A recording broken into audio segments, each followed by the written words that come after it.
I am welcoming back a very special guest who's been on the channel multiple times, retired MMA and combat sports reporter Kevin Iole. Kevin, how you doing?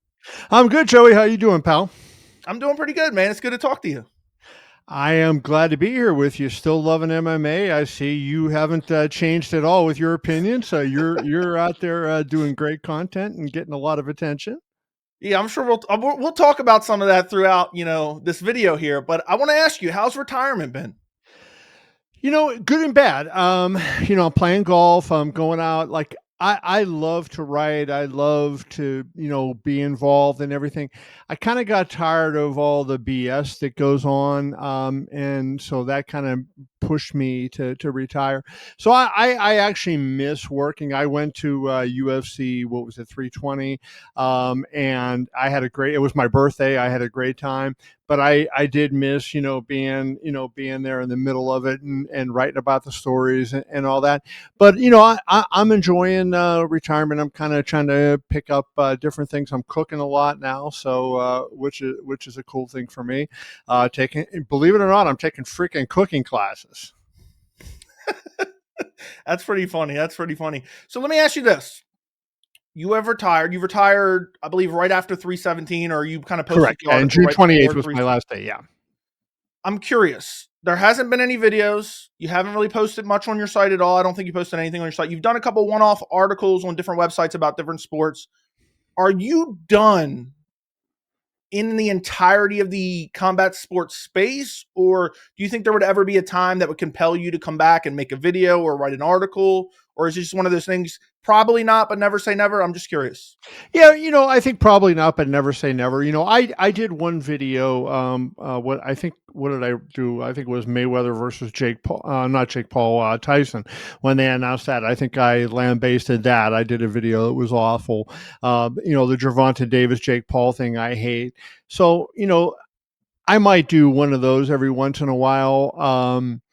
And I love to write. Like reporting got to be old for me, and trying to make a million phone calls and talk to so many people so you knew what was going on, and every day and everything, that got really old. And I don't miss that. I still love to write. You saw some of my articles I've written on Medium. I wrote a couple stories about Apple. I wrote a story about Shohei Ohtani versus Babe Ruth. I watched the Steelers game last Sunday night, and I was pissed off at how the Steelers played. So I ripped the Steelers and their defense and Mike Tomlin.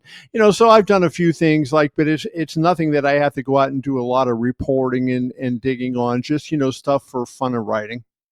Do you feel like, and this is the last thing I'll really ask you on your retirement, do you feel like you kind of transition from working for Yahoo Sports to working for yourself and being independent? Do you feel like if you were still working for Yahoo Sports, would you have retired now, or would it have been different? Would you have went longer, or was it more or less you had to rebuild from the ground up? You did a decent job of doing that, but at some point at your age, it's kind of like, is the juice worth the squeeze?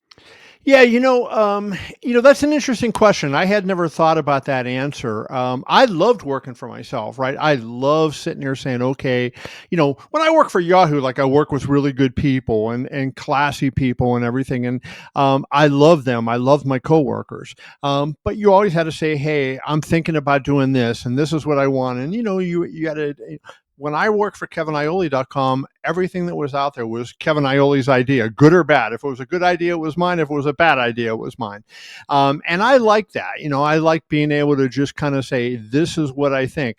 Now, I wanted to do more things than I ended up doing. I wanted to travel more, but, it's difficult. Like when, you're paying your own way to go to these events and everything. And, I went to a few events on the road in 2024. I went to LA to start the year in 2025, but I didn't have the budget to really travel outside of Las Vegas. And that was difficult because, when you're on the road, you see a lot of people in the hotel, you talk to people you haven't seen in a long time, you pick stuff up. And I just think that, being at the events, being around, keeps you top of mind, both from a source standpoint and also from a readership standpoint standpoint. Now, I did a lot of content, right? I wrote a lot of stuff and I did a lot of videos, and put that stuff out, but it's not the same as being there. And I think, like if I had started, if I had an investor that said, "Hey, here's a couple 100,000, get it rolling," I think, maybe I would have stuck with it. But from a financial standpoint, like when I couldn't be at the events, that was really difficult. Yeah, that makes sense, especially considering I never really thought about it from that standpoint. All that traveling, I don't think like I know I just make videos. I don't really necessarily consider myself part of the media at all, even though I guess technically you would consider it to some extent. But I really don't think you could pay me enough to go to every single event. Like I can only imagine how much that would wear you down and you'd be so tired. And then you're going to the Apex cards as they're getting watered down a little bit. And it's every single weekend. If you want to do other stuff, you want to have another hobby, you got all that traveling and I just couldn't imagine that at all. So I never Yeah, really thought about it from that standpoint. when I started right at Yahoo, we were going so I'm doing boxing and MMA, and I'm going, and Dave Meltzer was working with me on MMA at the time, but I was the only one on boxing. So we would be all over the world. I was in China, Russia. I mean, I think of all the countries I was in. And I mean, like one time, I'll tell you a crazy story. I was in Mexico City for the first UFC event in Mexico City, and I got back on a Sunday. I'm driving from the airport to my house, but I had a flight later that night. I was going to my house to wash my clothes, and what I didn't realize was the Las Vegas Marathon was going on. So I live on the west side of Las Vegas, and the airport is on the east side of Las Vegas, and the Las Vegas Strip is kind of the defining line, right? Whatever side you're on. All of a sudden, I go to cross the strip, and now here's the Las Vegas Marathon going, and I can't cross the strip, and I am stuck, and I sat in one spot for an hour. So I get lucky. I make a U-turn. I get home. I wash my clothes. My clothes weren't dry, and now it's time for me to go to the airport. Where was I going? China for Manny Pacquiao boxing. And so it was just a nutty existence, right? Having to do all that kind of stuff. I loved it for as long, but now at my age, I want to be at the events. Like, to me, like if it was a perfect world and somebody said, "Hey, you can write your dream job," I would be at the events in the US, all the big pay-per-view events. If there happened to be a big fight night event somewhere other than Las Vegas that really got me jazzed, I would be there. But not going all these international events and Qatar and all these other places. I'd have to pass on that. Yeah, that makes sense. So I saw a lot of support for you and a lot of love for you when you finally decided to retire. But I also seen some criticism. Now, I'm not going to cite specific criticism, but I'm sure you probably saw some of it to a certain extent. I'm a lot more opinionated than I feel like somebody like you. I get crazy amount of criticism. So I'm curious, how did that make you feel? How did you deal with that? Did you care at all? I'm very curious on that. Well, nobody likes to be criticized, right? But, I feel like a lot of people who criticize, they don't really know all the facts. They don't know what's going on. And I feel like I'm comfortable with what I did in my career, right? Whatever any criticism people have, hey, I made mistakes. There's no doubt I made mistakes in my career, but I also did a lot of good things. And so I don't have I don't sit here and say, boy, I regret, I wish I had done this, or I wish I had done that. And I know it's easy to sit on the other side and say, yeah, this is what I would have done. I mean, I got emails when I was working for people like you would not believe some of these messages, and people were freaking illiterate and they're criticizing my writing ability, right? So, you have to just kind of take it. So, I wish it was, different where hey, I'm universally loved and praised and everything else, but I feel comfortable with what I did. I did a lot of good. I made some mistakes, and, it is what it is. I'm human. Yeah, that makes sense. I was just curious to get your take on that because I did see some of that. I did see a lot of support as well, which I wanted to emphasize as well. I wanted to ask you, what is your relationship still with Dana White? I know you guys have known each other for a while. Are you guys still friends? You guys still stay in contact? What? I haven't talked to him very much. Like, a couple of times you've asked me, "Hey, what do you think of this or what do you think of that?" And I have said, I don't know. I haven't been really in contact with anybody in the space. If there's anybody at the UFC that I talk to on a regular basis, it's Mark Ratner. I've known Mark, forever, and he and I, like, we talked the other day about who do we vote for the Boxing Hall of Fame, because the ballots were due today. They're due today, and so like, I've talked with Dana a few times, but Dana is really, really busy. Like, I think things have changed with Dana's life, with TKO, right? And he has got a lot of stuff going on, and he's on the board of Meta. I think he's on the board of a crypto company. He's got that drink, he's running UFC. He's got boxing to do. He's got power slap to do. He's got bull riding. And, he's one person with a million different things going on. So now that I am not actively working, number one, I'm not going to bother him because I know, even when I'm working, it was tough to get a hold of him. Now that I'm not working, I just want to shoot the shit. It's tougher. But I saw him at UFC 320. We talked. We had a nice time. So I still have a relationship with Dana. I just don't talk to him as much as I used to because of our circumstance. Yeah, I the reason I asked that question is not that I believe this, but the thought kind of popped into my mind. And again, I don't believe this. It was like, yeah, Kevin's getting him good. Kevin's getting him good. And then like a year later, it's all of a sudden Kevin's retired. Kevin's, gone from media coverage in general. Again, I'm not saying I believe that. I don't want you to think that. But it's just like some people were like, did Dana put a hit out on Kevin? Is that why he's gone? People were saying that, just joking around. Yeah, no, I mean, some people think a lot of crazy stuff, right? And my friend George Zapata, who did the documentary on me, will tell you, I started thinking about retiring, even after I left Yahoo. I thought, man, maybe, this is time for me to retire and walk away. And then I said, you know what, screw it. I want to do things my own way. And so I did. And I had a really good year traffic wise and, everything in 2024. 2025 wasn't as good. I lost some advertising. One company that advertised a lot, spent a lot of money with me in 2024, went out of business in 2025. I had a bunch of different things like that happen. And I'm running up against, hey, I don't want to dip into my own pocket for this. I funded it to start with, and I don't want to be on my own.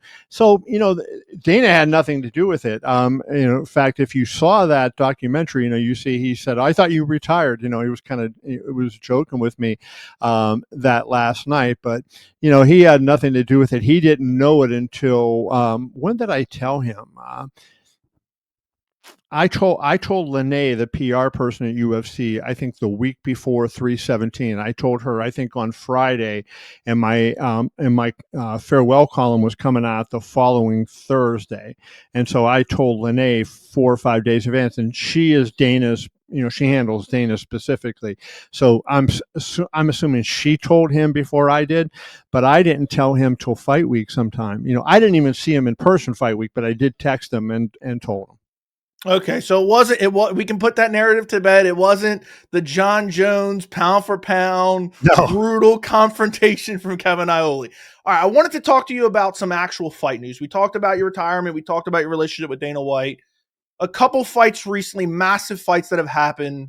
UFC 319, Dricus du Plessis versus Khamzat Chimaev. What did you make of Khamzat Chimaev's performance? Because there was a lot of people, a lot of fans, even media kind of getting in on it. Like, man, Khamzat's so boring. Khamzat this, Khamzat that. And I thought it was an absolutely amazing performance to do that to somebody like DDP and the level of domination, essentially making him look like he did not even belong in the organization. I thought that was super impressive. I'm Yeah. curious, what was your take on that? I was very impressed by what he did too. I thought it was brilliant. Now, was it exciting? No, it wasn't like exciting where you see this, great, Rory McDonald, Robbie Lawler slugfest, right? It wasn't that, but it was a guy who was worlds better than anybody else, right? And you go back to, you were asking me about the criticism, like when Khamzat came on the scene in 2020, and Dana will tell you this. Like, I was texting Dana every day, when's Khamzat fighting again? I want to, see Khamzat. And he fought, 3 times in 3 weeks, I think it was, at the beginning of his career. And I was writing saying, hey, this guy could be a double champion. And I was getting people telling me, you're full of crap. You don't know what you're talking about. And of course, then when he goes out and does what he does, nobody remembers, hey, they just shut up and they were wrong. And my wrong predictions were in print, right? Theirs weren't. But I love Khamzat as a fighter. And I think, he is really badass. And if we say his worst performance was his performance against Kamaru Usman, that is saying something, right? Because that was pretty good against a really good fighter. If that was the worst performance of his career, or the Gilbert Burns fight, one of those two, I think you might say was his worst. I thought what he did to DDP was incredible. And I think he's going to be champion for a long time. And he could be I still believe he could be a multiple division champion.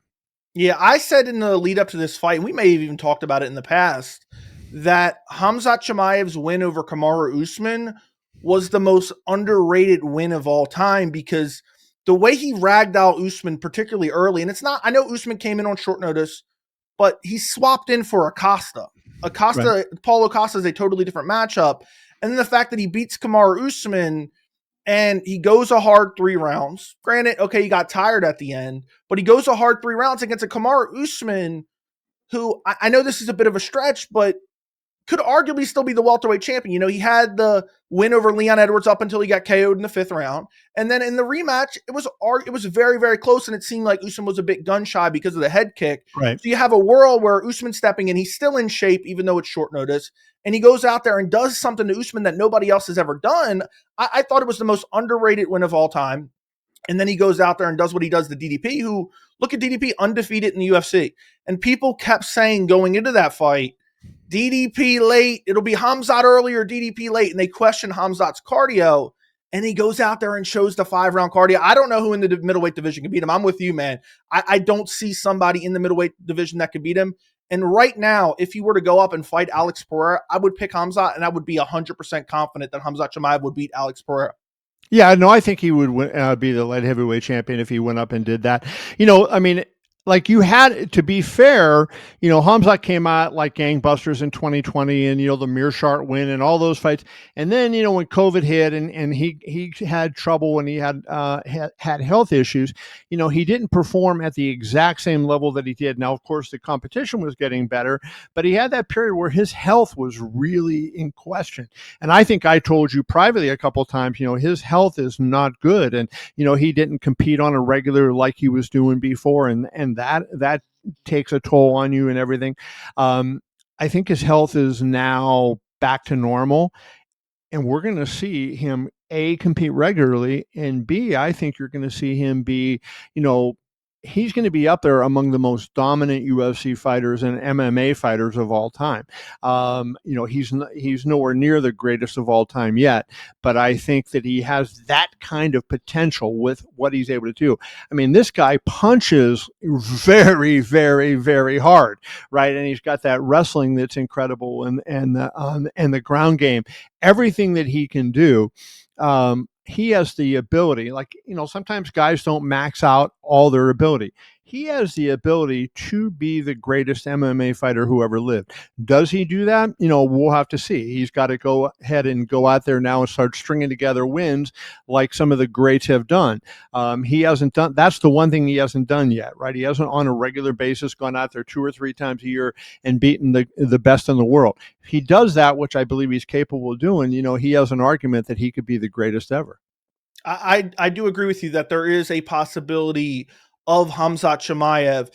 Think about it. If the UFC just books him, let's say they give him consistent fights and he blows through a Nasruddin Imavov, he blows through whoever else is coming up in the rankings. For some reason, I'm drawing Fluffy a blank Hernandez, right now. would be Fluffy Hernandez. Brendan Allen. Because first off, I started thinking of RDR, but we know what just happened to RDR, Yeah. so obviously he's not in the mix right now. But imagine he goes on a run where he defends the title 3, 4, 5 times and then says, you know what, I want to go up to light heavyweight. The light heavyweight division isn't that talent rich. I got to be honest, the higher the weight class, kind of the crappier the divisions get. Not that it's not good at the very top, but he could go on a crazy run and not only cement himself as one of the best of all time, but I wanted to ask you this as well. I believe that Khamzat Chimaev, now that people are going to be like, they're going to be down in the comments, Joey, you just glazing Khamzat. But I wanted to ask you this because I truly believe this. If Khamzat fights somewhat regularly and doesn't run into any injuries or illnesses or circumstances that keeps him out of the cage, I believe that Khamzat already is, but can become one of the biggest stars in the UFC. I'm talking Conor McGregor level, maybe not that much, but pretty close to Conor McGregor level. I believe Khamzat Chimaev has the ability to become close to that big of a star as McGregor was in his peak if he starts just demolishing these guys and running through them and continually competing and putting on great performances. What do you think about that? Is that crazy? I don't think he's, when I think of the three biggest stars in UFC history, and two of them are going to be, you're going to agree, you mentioned one, Conor McGregor, George St. Pierre would be the other. The third one would be Khabib, right? Khabib, it was massive in Russia. People forget how big Khabib was. And, Khabib was absolutely massive, and he became very popular in the United States. I find it hard to believe that Khamzat is going to be able to surpass those three. But I think I think he has a chance to be in that realm. Like, I do believe he is a big star already. People, us in the United States, we think of the U.S. only, but there is a big world out there with a lot of countries with a lot of people in it. And Khamzat is huge over in the Middle East, and he's huge in Russia, a lot bigger than you think. And because he was based in Sweden for a while, I think even in the UK area, he's well known and popular. If and like you said, if he fights on the regular, and if he gets a couple big fights, like, you have to, big fights are what makes somebody really big, right? You can, the Jose Aldo fight is what made Conor McGregor explode, right? He was getting bigger and bigger and bigger. Then he knocks out Jose Aldo in 13 seconds. That was a fight we forget now. We think of what Jose That Aldo exploded his star power. You think about that, right? But you look now, and they had press conferences all over the world, all that crazy stuff. That's how big that fight was. And then he performs that way. That made him a massive star. And he comes back in his next fight and he becomes a double champion at Madison Square Garden. So Conor had that. Khamzat's going to need that kind of thing. Like, he's going to need to fight a Pereira. He's going to need to fight, if he reels off 4 or 5 more wins in middleweight, goes up to light heavyweight and beats Alex. And, I know you said people are going to accuse you of glaze, and they're going to probably say to me, I think this guy could beat some heavyweights. I'm not going to say he can beat all heavyweights, but he can beat some heavyweights, right? And if he gets the right matchup at heavyweight, I think he could win a heavyweight title.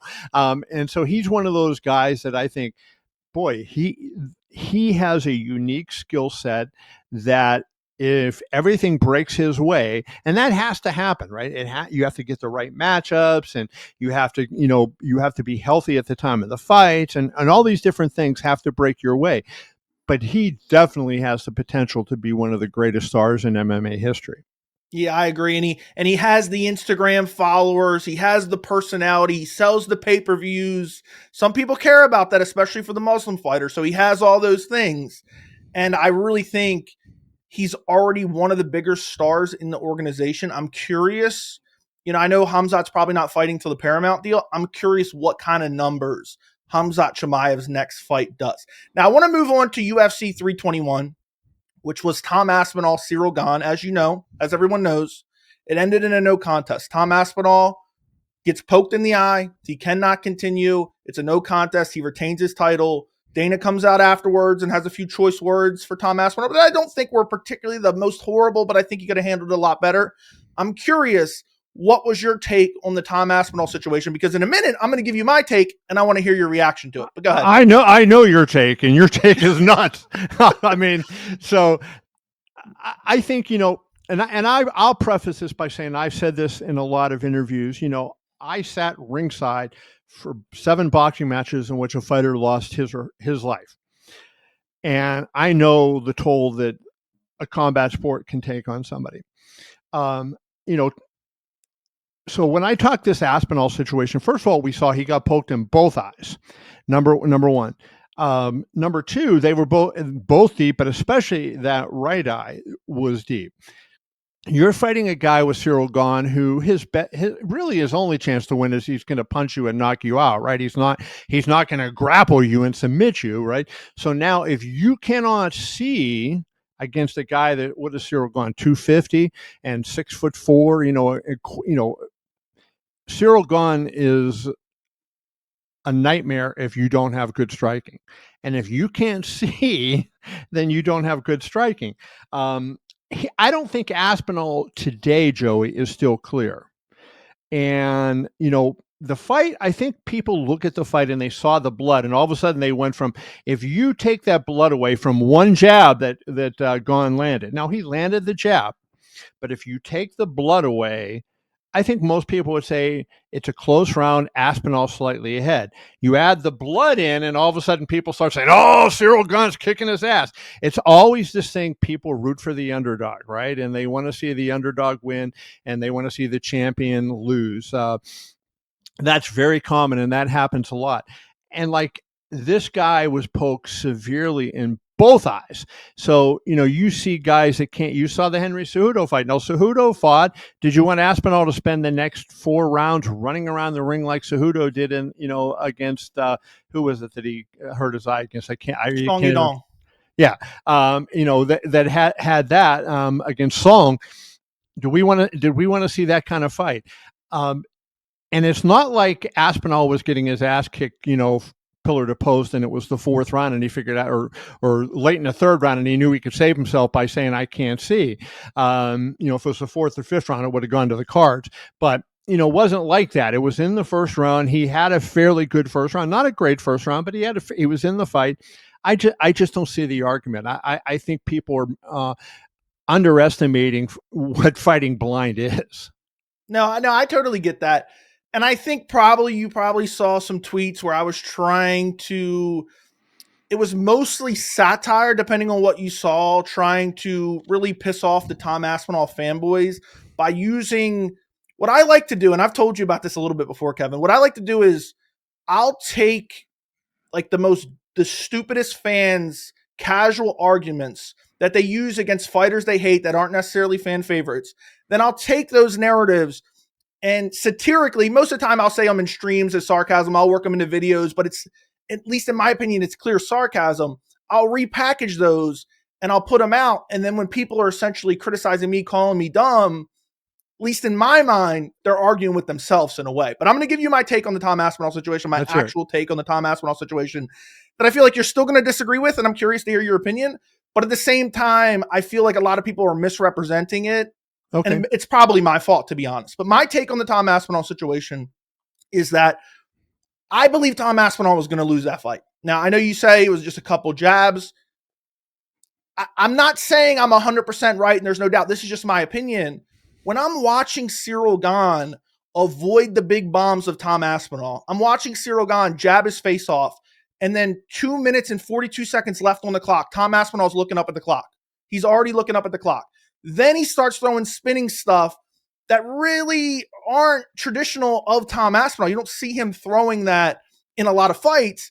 Then you take into account that his nose is bleeding. He's having trouble breathing. He's looking up at the clock. He's throwing spinning stuff. He's touching gloves and smiling after he gets tagged by Ciryl Gane. You take that all into account and you look at his past.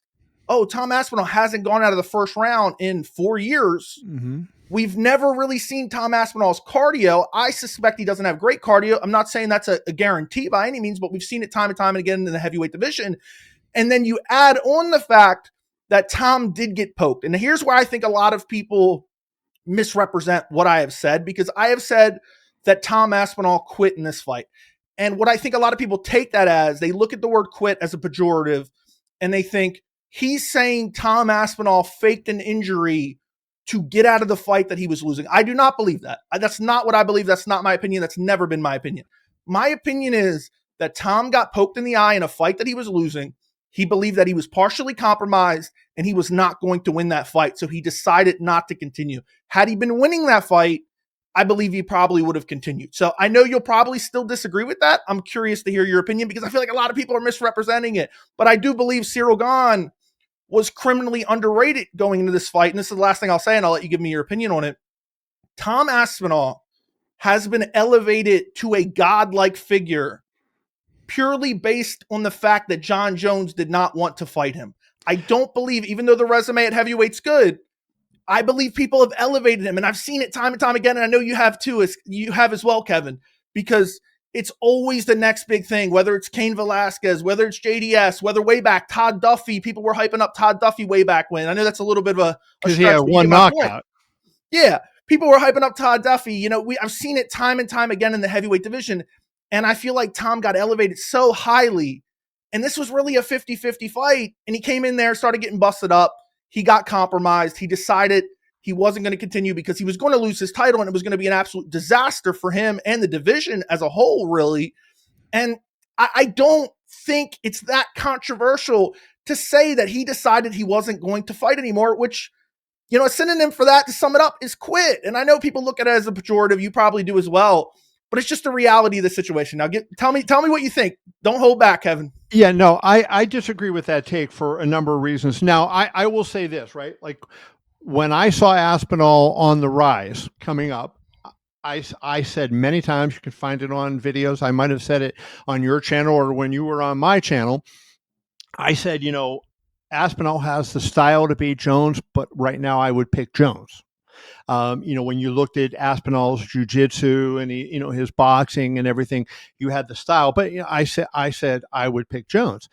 But so I wasn't overrating Aspinall, but I think Aspinall is better than you're giving him credit for. Look at what he did in the heavyweight division. He's really fast for a big guy. Like, that's one of the things that I think people don't understand, that speed that he has. I don't think he's like a great boxer, but he has a lot of power. So he's fast, he has a lot of power, and he's got better jiu-jitsu than virtually every heavyweight other than maybe Almeida, right? I think his jiu-jitsu is at that high level. Now we go to the Ciryl Gane fight. Did he perform like I thought? Like I thought Aspinall would beat him, finish him in the first or early in the second. That's kind of what I thought.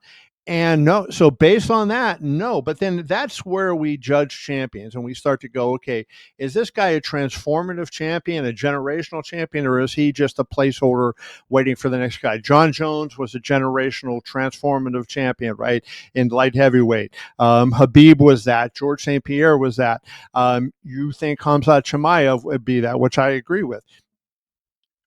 We didn't get a chance to see. And one of the things that we have to judge by sometimes is fighting from adversity. And Aspinall was facing a little bit of adversity. I don't think he was getting his ass kicked. Like, I do think if we take that jab and you eliminate the jab, eliminate the blood, excuse me.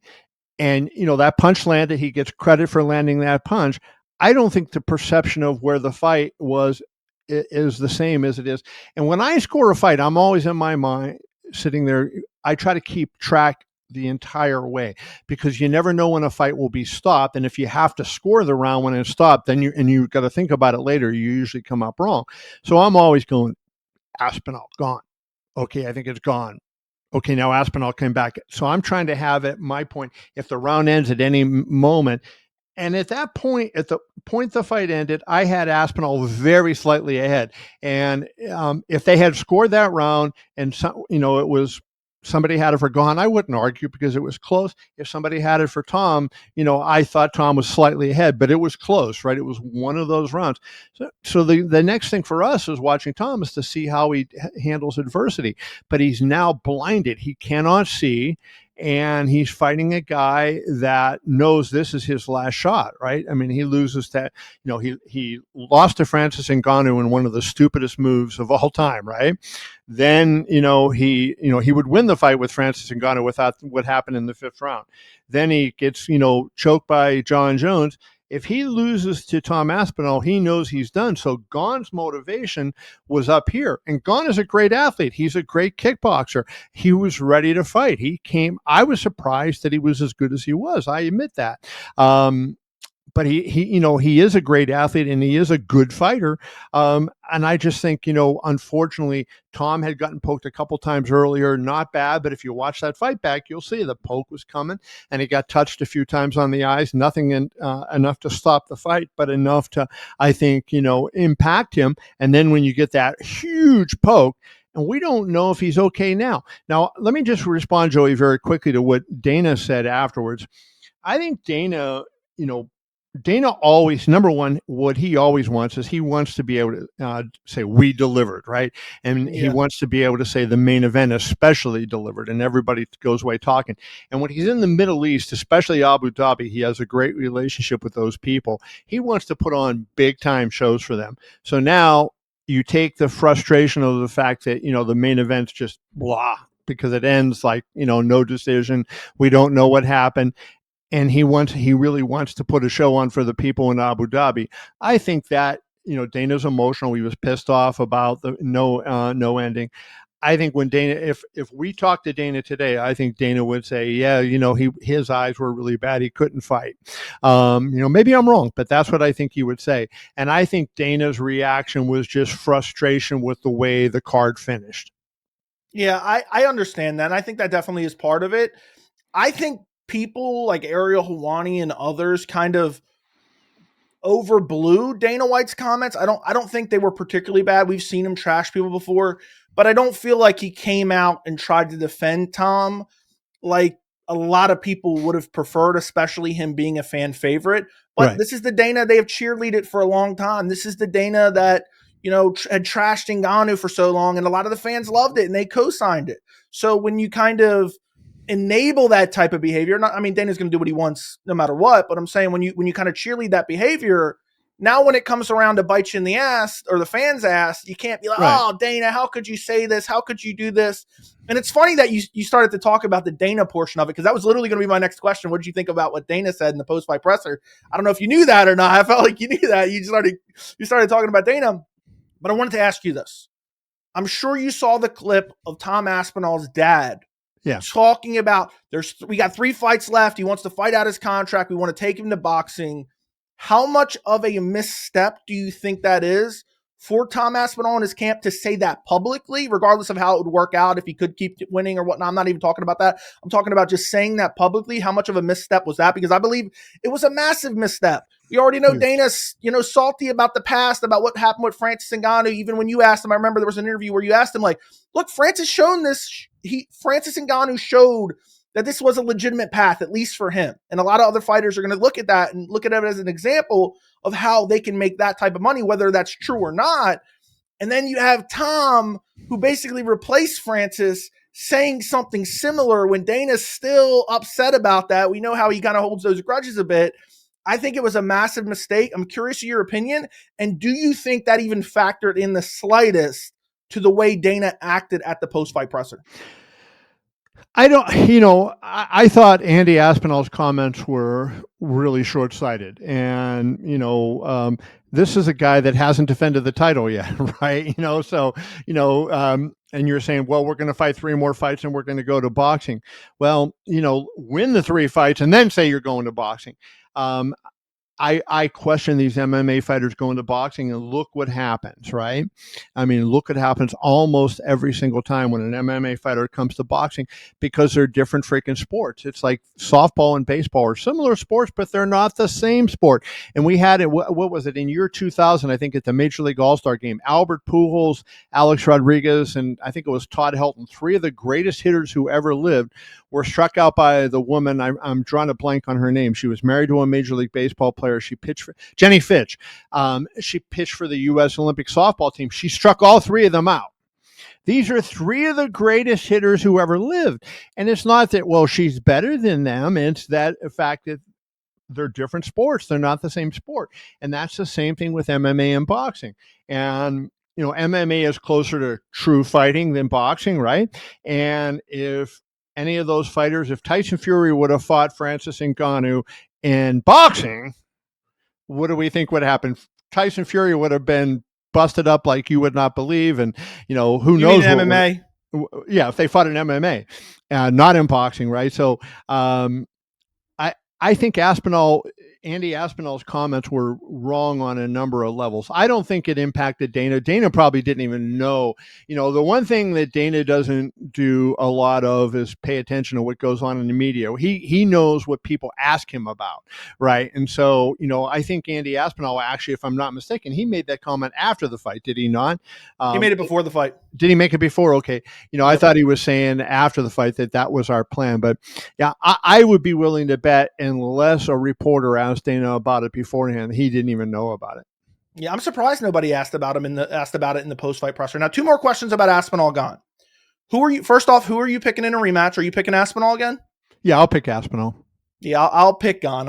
I was picking Gane basically in the entire lead up of this fight because I basically, my mindset going into this fight was if Gane can keep it standing, he wins this fight because I believe he's the better striker. I basically thought Tom Aspinall had a puncher's chance, but if he could get the grappling going, he would be able to beat Gane. But I end up flipping the week of, and I said, look, I'm flipping, but only because I feel like Gane chokes in all the biggest moments. Against John Jones, look what happened. Against Francis Ngannou, look what happens. And to be honest, I'm kind of happy that I switched my pick, even though I know some people might think you're vindicated because Gane did well. He did better than anticipated. But my thought was Gane's going to somehow mess this up, whether it be the heel hook in the 5th round against Ngannou, whether it be getting choked out by John Jones before he even touched him. And now a fight that it looks like he's winning, he then eye pokes him, and then it ends up becoming a no contest. So I don't hate the pick flip, as much as I would have if Gane would have won. I'd be like, oh, man, I should have stuck with my gut. But I wanted to ask you another thing about Aspinall Gane really quickly. Did you say, I don't know if I misheard this, you had Tom slightly up in round 1 before the eye poke stoppage? Yeah, I think and I said this, I think if you eliminate the blood, a lot of people would say that. I think Aspinall was slightly up, but I think it was like, if I'm scoring it 52-48 or 51-49, so you got to pick a winner. I think at that point, Aspinall was, now, let's take the fight as a whole. I think at that point, the amount of time they fought, I think I've got Aspinall up. But who was winning the last 90 seconds, or last minute? Ciryl Gane, right? The momentum was shifting toward Ciryl Gane. There's no question. I thought Aspinall was slightly ahead at the moment. Let me ask you this. Did you get poked in the eye on Saturday night? Because I just can't. I didn't think anybody would think that, but maybe I watched it twice. Maybe I need to go back and rewatch it. I know Tom landed a couple heavy leg kicks, so maybe I'll go back and rewatch it. I don't think my opinion is going to change. The last question I want to ask you, Kevin, before we get out of here. You've been around for a lot of time in combat sports. You've been around for the Fox era. You've been around for the Spike era. You've been around for the ESPN era.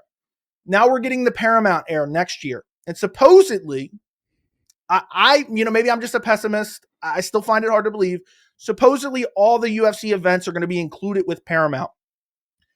I've been trying to formulate an opinion on how much this changes the sport, whether it be from a media perspective or a YouTube content creator's perspective, because of now the access that a lot of people are going to have, where that $70, $80 barrier of entry before, plus the ESPN Plus subscription, was just unbelievably expensive to order the fights. I know a lot of people who might be interested, but they would never pay that. I'm curious how much you think this deal kind of changes the sport and elevates the UFC now that so many more people will have access to the events just with their Paramount Plus subscription. Yeah, I think it has the potential to be significant. It's funny to say that they leave ESPN and you think that's a good thing, right? Because you go back to 2019 and we were all saying, oh my God, you're going on to this, worldwide leader in sports, and you're going to have the little crawl on SportsCenter saying UFC, this is happening and blah, blah, blah, blah, blah. But I think, Jimmy Pitaro, who was my boss at when I started at Yahoo, is now the head of ESPN. He is turning ESPN basically into a football sports network, right? It's like football and everything else. And they commit all their, and I don't blame them, right? The NFL is huge and, it gets monster numbers. And, like every year, if you look at the Nielsen ratings, the top 40 shows, most of them are football games, right? He knows that. He's one of the smartest people out there. So I think the ESPN treated the UFC like they do the NHL, not all that great. The app was terrible, right? I had issues with it on Saturday, but the app wasn't very good. A lot of people, they always had issues coming up and everything. And the placement of the UFC was always, below other things. They're going to go to Paramount and they are going to get star treatment from beginning to end. It's going to cost, what is the maximum it will cost? I think if you buy with no ads and everything, it's like right now, $210. Is that, I think that's what it is. I thought it was I, like $12.99, but I could be mistaken. I don't know. I think that's the cheapest it is, and then the most it is if you get no ads and the whole, you buy the whole shebang. I think because I have the full service, whatever the top level of their service is, that's what I have, and I want to say I paid like $210. I think Okay. that's if I remember correctly. So, you're talking that's 3 pay-per-views, you're getting the rest of the year free, and you're going to have all this other content on there. And I think that they are, I talked to some people who told me that Paramount is going to do some really cool things. I don't have any specific examples, but that they're really going to work to try to build the sport, and make it bigger, to help. The fact that you're going to have a couple of cards a year on CBS will help. They had that on ABC on the UFC, but those cards went on in the middle of the day because of the volume of sports that that ABC had. I think you'll see primetime on CBS, and that you cannot argue that, right? And look at the success of NBC with their sports idea. Look what they're doing now. They've had Major League Baseball. They have Major League Baseball. They've had the NFL on Sunday night. Now they got the NBA that's playing on Monday and Tuesday, right? And they're showing games and sports in prime time. So they have 3 days in a row where it's a sports network. And I think Paramount is not going to do CBS is the way NBC puts their network on, but you're going to have all that content on Paramount, Joey, that I think they're going to treat like it's the most important thing that they have, and it's going to be easier for people to access it. They signed deals now in a couple other countries. I forget what they were, but I think South Australia. America. Yeah, South America. So, there's other countries now that, that are in on that same deal. I think it has the potential to be a game changer, and we'll see how they change things up. I have a feeling they're going to have a lot more regular content on there, regular shows that you can watch during the week, that'll be not content, but, primetime type content. I think it's gonna be really good for them. Yeah, I think it's going to be very interesting. But my opinion was ESPN was trash. The app never changed since basically they signed the deal. There was constantly Right. problems. It was unwatchable at times. And I hate now, and I feel like kind of scammed a little bit. ESPN took down, or the UFC pulled back all their fight footage other than the events that just happened. It's almost impossible to find it because you can't watch it on Fight Pass a lot of the time if it's just recently, like when the It's last three couple months. weeks. Yeah, you have to on Fight Pass. It's 3 weeks before. But even then, sometimes it doesn't work. Even like usually it's like past 6 months. I don't know what the exact date would be, but it still won't work on Fight Pass. And then there's some fights that just aren't on Fight Pass that are just straight up missing. I'll look for a random miscellaneous, women's MMA fight. I can't find it. I'm like, what am I doing here? I'm paying for Fight Pass. I'm paying for ESPN, and I can't watch anything. So I hope Paramount helps the UFC get that together. I'm very interested to see how it changes the landscape of the sport. And I want to thank you, Kevin, for coming on. We had a great conversation. I appreciate you coming on. I hope retirement is treating you well. If anybody who's watching this enjoyed this video, like the video, subscribe to the channel. And Kevin, you have any final thoughts? If you like this video, give Joey a super chat. Super thanks, I think. There you go. Yeah, we're going to have some dono wars down in the chat. All right. All right, Kevin, thank you. And we'll do this again maybe next year sometime. All right, brother. Thank you. Appreciate it.